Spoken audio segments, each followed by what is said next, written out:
네, 중동 사태가 장기화되고 있죠. 에너지 수급 불안이 커지고 있습니다. 이에 따라 원자재 수급 부담도 크게 나타나고 있고요. 산업 곳곳에서 미치는 영향이 크게 잡히고 있는데 이런 의미에서 오늘 원자재 시장 관련 이야기 나눠보도록 하겠습니다. LS증권 신승훈 연구원 모셨습니다. 어서 오십시오. 네, 안녕하세요. 네. 미국과 이란 전쟁이 발발된 이후에 이제 급등하고 있는 유가 이야기부터 나눠보도록 하겠습니다. 미국과 이란의 협상이 좀 잘 안 되고 있는 것 같아요. 주말 사이에도 이제 결렬됐다는 소식이 나오면서 양측의 신경전이 다시 좀 격화되는 분위기긴 합니다. 앞으로 종전 전망에 따라서 유가 시나리오 어떻게 보고 계신지 궁금한데요.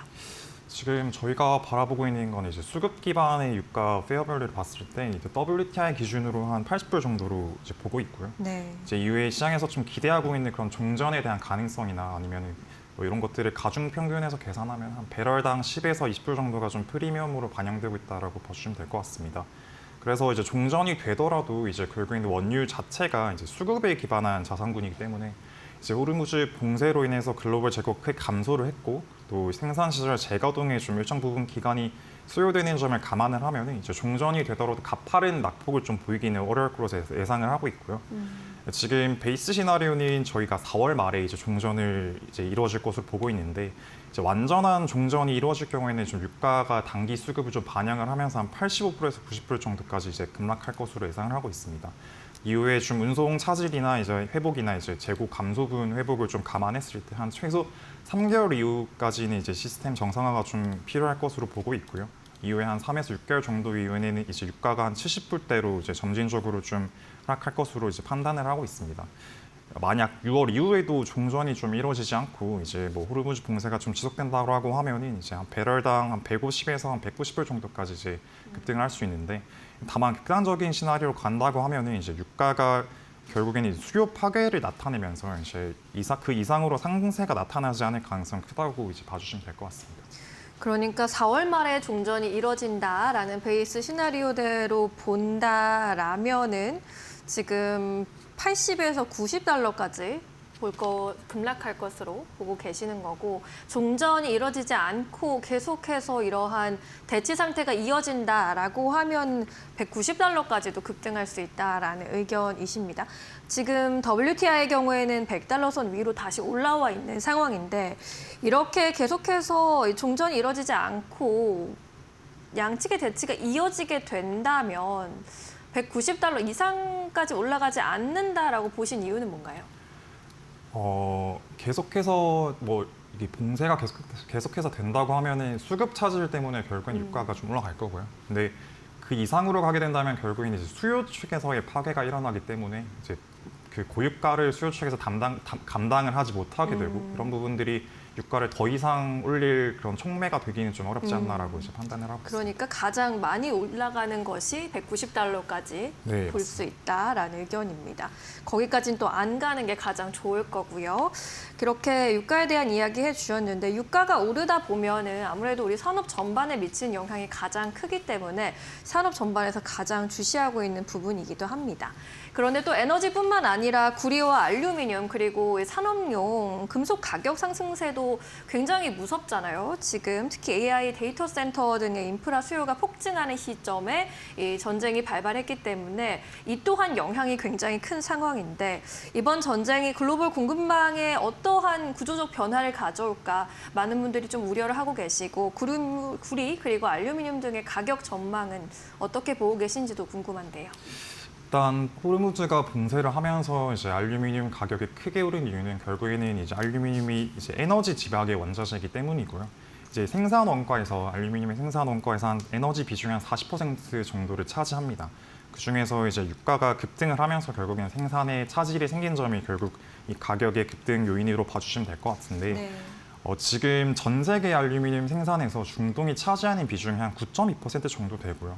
이뿐만 아니라 이제 알루미늄의 이제 원재료인 뭐 보크사이트나 알루미나 같은 경우에도 이 수급 문제 때문에 결국에는 가격 상승폭을 좀 이끈 요인이라고 봐주시면 될 것 같고 사실 뭐 특히 말씀해주신 것처럼 뭐 AI 데이터 센터 수요가 좀 급증을 하면서 이제 전력 수요도 같이 함께 증가를 했는데 이제 알루미늄 업체들이 이제 에너지 지락의 원자재인 알루미늄 생산을 좀 감당하기 어려우면서 이제 그 가격을 부담하기보다는 그 생산 부지를 좀 데이터 센터 업체에 매각을 하게 되고 이런 부분들이 공급 압박을 좀 가중했다라고 봐주시면 될 것 같고 또 마지막으로는 중국이 이제 최근에 반내권 정책이라고 이제 공급 사이드 개혁 정책을 통해서 이제 알루미늄의 증산 여력을 좀 제한하면서 이제 구조적인 공급 타이트가 좀 지속될 것으로 판단을 하고 있습니다. 그리고 구리 같은 경우에는 뭐 작년부터 계속 언급되었던 그런 광산 공급에 대한 차질 부분이 좀 소폭 개선될 예정인데 사실 수요 부분에서는 최대 이제 수요처인 중국의 그런 재고 축적 시기가 좀 겹치고 그리고 뭐 데이터 센터 부문의 수요가 계속해서 이어나가고 있고 뭐 이런 부분들이 결국 구조적인 가격 상승 요인으로 판단을 하고 있고요. 그리고 미국의 구리 관세가 좀 부과가 되면 6월부터 과시화가 된다고 하면은 이제 전략 비축에 대한 수요도 좀 이루어질 것으로 보고 있습니다. 다만 이제 좀 주의하실 부분이 경기에 민감한 자산군이 결국 구리이기 때문에 이제 지금처럼 유가가 계속해서 높은 수준을 유지할 경우에는 수요 둔화로 가격 상승이 좀 제한될 여력이 있는데 일반적으로 유가가 한 10% 정도 오르면은 글로벌 GDP가 한 0.1%, 16% 정도 감소를 하고요. 이제 GDP가 1% 이상 감소를 하면은 구리 수요가 한 1.2% 정도 감소를 합니다. 그렇기 때문에 지금처럼 유가가 한 100불 이상 계속 유지된다고 하면은 구리 수요 자체가 마이너스 1% 정도로 이루어지면 감소를 하면서 이제 가격 상단을 좀 제한하지 않을까라고 판단을 하고 있습니다. 네, 이러한 금속 가격의 상승도 유가의 영향을 함께 받으면서 맞물려 움직이고 있는 상황이고요. 또 여러 가지 이슈와 함께 또 영향을 받고 있기 때문에 또 이슈를 잘 팔로우해 보시는 것도 중요할 것 같네요. 이 전쟁이 끝난다라고 하더라도 지금 또 나오는 이야기가요. 인도네시아 광산의 공급 차질과 같은 구조적인 요인입니다. 원자재 가격의 기초 체력을 높여놓은 상태다라는 분석도 있는데 공급 부족에 따라서 인센티브 가격의 시대가 도래했다라는 분석인데 이에 대해서는 어떻게 생각하고 계십니까? 말씀해주신 것처럼 인도네시아가 작년에 이제 니켈 광산에 대한 공급을 좀 제한을 했고 이런 부분들로 통해서 이제 가격을 좀 지원하겠다라고 정책을 냈는데 네. 사실 수요 자체는 배터리 수요 회복으로 좀 견조한 증가세를 보일 것으로 예상이 되고 정부의 그런 공급 조절로 공급 과잉 전망이 좀 크게 축소될 것으로 보이면서 이런 부분들이 가격 지지 요인으로 좀 작용할 것으로 판단을 하고 있습니다. 그리고 방금 말씀드린 것처럼 구리도 광산 캐펙스 투자가 좀 지지부진하면서 이제 전광 공급에 대한 차질이 계속해서 대두되고 있고요. 전반적으로 현재 원자재 시장 자체가 좀 국가들이 자원 민족주의를 좀 내세우면서 공급 조절이나 비축 전략에 나서고 있기 때문에 가격 하단 자체는 높아진 상황입니다. 또한 셰일 업체들처럼 충분한 가격이 보장되지 않는다고 하면은 그런 업체들이 신규 투자에 나서지 않고 있기 때문에 말씀해 주신 것처럼 인센티브도 계속해서 높아지고 있습니다. 그렇기 때문에 추후에 국가들 간의 그런 자원 비축 전략이 굉장히 좀 도래할 것으로 판단하고 있고 자원을 누가 먼저 선점하느냐가 굉장히 중요한 시점이라고 판단하고 있습니다. 네, 하단 자체는 좀 높아질 수밖에 없는 상황. 지금으로서는 우리나라도 마찬가지고 이렇게 국가들 간의 자원 비축 전략이 중요하고 누가 먼저 선점하느냐가 지금 관건이 된 상황입니다. 이러한 맥락 속에서 지금 전쟁도 발발하고 있는 것이죠. 원자재 가격이 이제 오르게 되면 기업들이 재료비 부담 때문에 비명이 나온다고들 많이들 또 이렇게 원성이 높아지게 되는데 하지만 또 반대로 이 상황을 즐기는 종목들도 분명히 있기 마련입니다. 가격 상승에 따라서 섹터별 희비가 엇갈리게 될 수밖에 없는 건데 지금 이 원자재 가격 폭등 이러한 상황 속에서 이런 수혜가 기대되는 좀 웃을 수 있는 섹터라고나 할까요? 아니면은 직격탄을 맞을 수밖에 없는 좀 울 수밖에 없는 섹터들 나눠서 좀 정리해 주신다면 어떨까요? 올해도 유가가 오르면서 정유주가 많이 주가가 상승을 했고요. 반대로 이제 이 저유가로 지속되었던 그런 정유사들의 그런 재고 이익 평가가 좀 개선이 되고 정제 마진이 좀 확대가 되면서 이런 부분들이 지수를 크게 아웃퍼폼하는 결과로 이어졌다라고 봐주시면 될 것 같고 반대로 고유가로 인해서 항공주나 물류 섹터 같은 경우에는 수익성 자체가 좀 크게 악화되면서 주가 하락폭이 두드러졌습니다. 좀 주목하실 부분은 이제 금광 채굴 기업의 주가가 예상보다 좀 하락폭이 컸는데 사실 일반적으로는 금광 기업 자체가 금에 동행하는 흐름을 보이긴 하나 이제 금 채굴에 들어가는 비용의 이제 비중 중에서 원유 비중의 한 30% 정도를 차지하고 있기 때문에 이런 부분들이 마진 압박 좀 크게 받으면서 주가 상승 탄력이 좀 둔화됐다라고 봐주면 될 것 같고요. 결국 지금 상황에서는 금광 채굴 기업의 주가는 결국 유가가 안정됐을 때 결국에는 금과 좀 동행을 하면서 이제 상승하는 흐름을 나타낼 것으로 지금 전망을 하고 있습니다. 네, 말씀해주신 것처럼 오늘 또 유가가 급등세로 돌아서게 되면서 정유주들의 시세가 탄력을 받고 있죠. S-오일과 같은 종목들 빨간불 켜고 있고 반대로 또 직격탄을 맞는 항공주, 물류 섹터는 줄줄이 하락세 그리고 있는 상황입니다. 그리고 특히나 이제 금 채굴 기업에 대한 이야기를 해주셨는데 그동안 예상보다 주가 하락폭 좀 크게 나타났다. 지금이 좀 매력적인 시기다라고 이야기해 주셨는데 금 채굴 기업이라고 하면은 조금 생소하신 분들도 있으실 것 같아요. 좀 짚어주신다면 어떤 기업이 좀 대표적으로 있을까요? 뭐 종목으로 봤을 때는 뭐 유몬트나 이런 것들이 미국 종목이 좀 있는데 이제 ETF를 보통 많이 좀 구매를 하시기 때문에 뭐 주가 변동성을 감안하셨으면은 저는 ETF로 ETF. 네, 추천하는 걸 말씀을 많이 드리고 있고 네. 뭐 미국 종목 같은 경우에는 뭐 GDX 뭐 이런 것들이 금광 채굴 기업으로 좀 대표적인 ETF로 네. 자리 잡고 있습니다. 그렇게 이제 금 채굴 기업으로 본다라고 하면 미국 기업 위주로 볼 수 있고 관련 ETF 찾아보시는 것도 또 도움이 될 것 같습니다. 고유가 금리 인하 기대가 후퇴하고 있는 이런 상황 속에서 또 금값 이야기를 빼놓을 수가 없을 것 같습니다. 그동안 금값이 작년부터 계속해서 회자가 많이 됐었고 많이 올랐기 때문에 또 많은 분들이 또 수혜를 보시기도 했는데 그동안 또 지지부진했단 말이에요. 휴전 소식으로 인해서 또 고개를 들기도 했는데 또 오늘은 또 종전에 대한 이런 이야기가 불투명해지면서 다시 또 내려가는 그런 흐름입니다.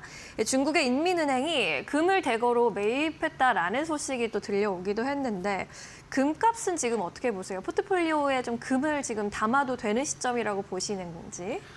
일단 금 자체가 이제 전쟁이 개시됐음에도 불구하고 가격 좀 하락폭을 좀 나타내고 있는데 이제 결국에는 유가가 상승하면서 이제 금리가 상승했다라고 봐주시면 될 것 같습니다. 뭐 그럼에도 이제 이란 사태의 이유가 이제 저희가 저가 매수 기회라고 좀 보고 있는데 일단 이란 전쟁이 만약에 장기화된다고 하면은 이제 결국에는 기대 인플레이션이 계속해서 오를 거고 뭐 이런 부분들이 금 가격에 가장 민감한 부분이 이제 실질 금리 하락으로 나타나면서 금 가격을 지지해줄 것으로 좀 판단을 하고 있고 네. 이제 전쟁이 빠르게 마무리된다고 하면은 이제 금리 기존의 이제 물가 상승으로 인해서 이제 금리 인상 우려가 좀 됐었는데 이런 부분들이 완화가 되고 또 미국채 금리가 하락을 하면서 이제 금 가격이 본격적으로 좀 반등의 흐름을 나타내지 않을까라고 판단을 하고 있습니다. 그리고 지금 탈달러 기조가 계속해서 나타나고 있는데 이제 글로벌 중앙은행들이 이런 기조에 맞춰서 결국에는 금을 계속해서 매입을 하고 있습니다. 그렇기 때문에 뭐 저희 하우스 같은 경우에도 매년 연간 20% 정도 구조적으로 금 가격이 상승할 것으로 이제 전망을 하고 있습니다.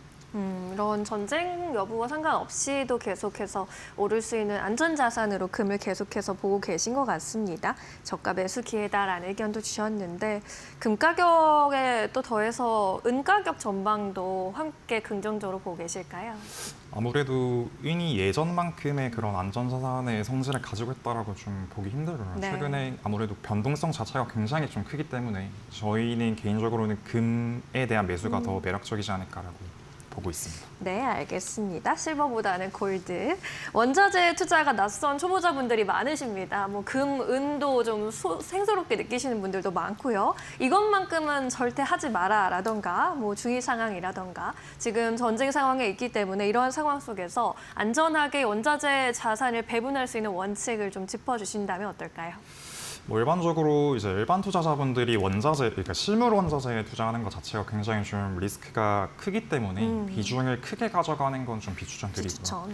뭐 특히 미국 같은 경우에는 이제 PTP 제도라고 해서 이제 세금 제도가 있습니다. 이게 뭐 총 매도 금액의 한 10%를 무조건 세금으로 내는데 이게 손해를 보더라도 무조건 내야 되는 매도 규모의 10%를 세금으로 책정하기 때문에 결국에는 10% 이상의 수익을 내야 이제 유의미한 투자다라고 이제 봐주시면 될 것 같고요. 그렇기 때문에 원자재 실물 투자를 하고 싶은 경우에는 이제 국내 ETF 상품 위주로 좀 투자해 주시는 게 뭐 세금 네. 측면에서는 훨씬 더 좋은 거라고 판단을 하고 있고 그리고 실물 자산보다는 아무래도 변동성이 좀 작은 뭐 그런 주식이나 인프라 중심의 종목 투자가 훨씬 더 주가 변동성이 적기 때문에 적립 승차를 하실 경우에는 뭐 원유를 투자하고 싶으시면 정유주나 아니면 천연가스를 투자하고 싶으면 천연가스 인프라 종목 위주로 가는 게 훨씬 더 안정적이다라고 말씀을 드리고 있습니다. 네. 그리고 아까 말씀드렸다시피 뭐 저희 쪽에서 보고 있는 게 연간 20% 정도의 구조적인 금 가격 상승을 보고 있기 때문에 전망을 하고 있기 때문에 뭐 금이나 금광 채굴 기업에 대한 비중을 좀 포트폴리오에 담아가는 게 좋지 않을까라고 지금 판단을 하고 있습니다. 네, 전쟁이 예상보다 길어지고 있고요. 이에 따라 원자재 가격에 대한 변동성도 커지고 있는데요. 관련해서 투자 전략 세우실 때 잘 참고해 보시면 좋겠습니다. 지금까지 LS증권 신승윤 연구원과 함께했습니다. 자세한 설명 고맙습니다. 감사합니다.